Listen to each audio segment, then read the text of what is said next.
ഞാനിവിടെ തയ്യാറാക്കാൻ പോകുന്നത് കള്ളും ഈസ്റ്റും ഉപയോഗിക്കാത്ത പാലപ്പമാണ്. അതിനാവശ്യമായുള്ള സാധനങ്ങൾ എന്തൊക്കെയെന്ന് നോക്കാം. 1/2 കിലോ പച്ചരി. ഞാനിത് 4 മണിക്കൂർ വെള്ളത്തിലിട്ട് കുതിർത്തിയതാണ്.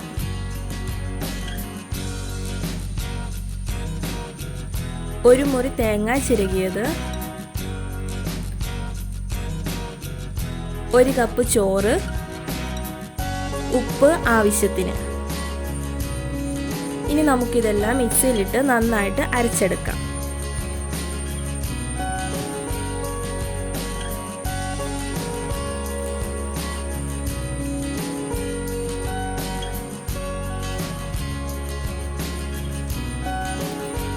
ഇപ്പോൾ പച്ചരി നന്നായിട്ട് അരച്ചെടുത്ത് വെച്ചിട്ടുണ്ട്. തേങ്ങ അരച്ചത്,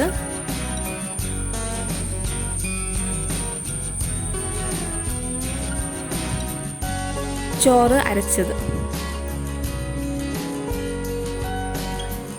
ഇനി നമുക്കിതെല്ലാം ഒരു പാത്രത്തിലോട്ട് ഒഴിച്ച് മിക്സ് ചെയ്ത് എടുത്തു വെക്കാം. അതിനുവേണ്ടി ഞാനിവിടെ ഒരു പാത്രം എടുത്തിട്ടുണ്ട്. അതിലോട്ട് എടുത്തു വെച്ചിരിക്കുന്ന അരി അരച്ചത് ഒഴിച്ചു കൊടുക്കുക.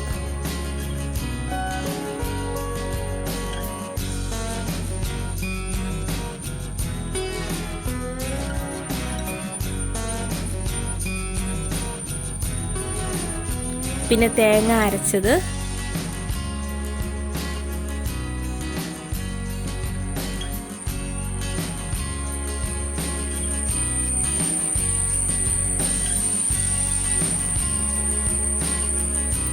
ചോറ് അരച്ചത്.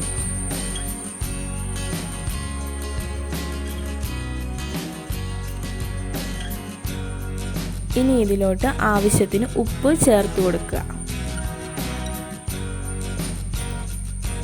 എന്നിട്ട് ഒരു തവി ഉപയോഗിച്ച് നന്നായിട്ട് ഇളക്കി കൊടുക്കുക.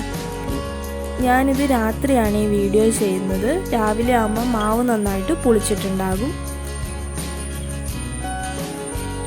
ഇനി നമുക്ക് മാവ് പുളിക്കാൻ വേണ്ടി എടുത്തു വെക്കാം. ഇപ്പം രാവിലെ ആയിട്ടുണ്ട്, മാവ് ഇവിടെ റെഡി ആയിട്ടുണ്ട്. നമുക്കിതുകൊണ്ട് പാലപ്പം ചുട്ടെടുക്കാം.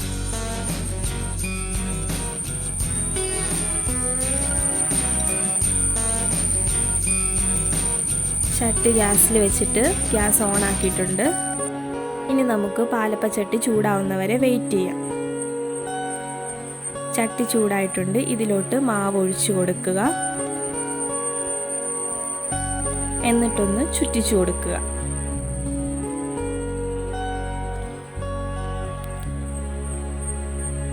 ഇനി ഇത് നമുക്ക് മൂടി വെച്ച് വേവിക്കാം.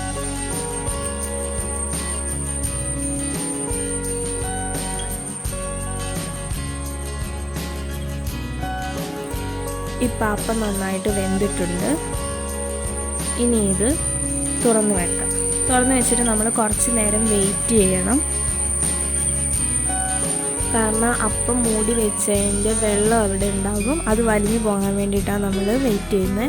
ഇപ്പം നമുക്ക് നോക്കിയാൽ കാണാം, അപ്പത്തിൻ്റെ നടുവശം നന്നായിട്ട് പൊങ്ങിയിട്ടുണ്ട്. ഇപ്പം വെള്ളം നന്നായിട്ട് വലിഞ്ഞിട്ടുണ്ട്. നമുക്കിത് എടുക്കാം.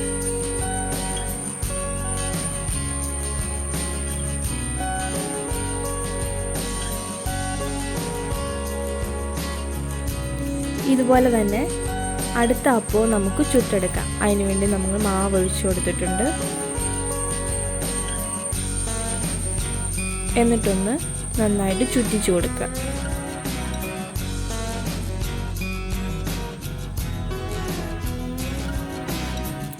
എന്നിട്ട് മൂടി വെച്ച് വേവിക്കുക.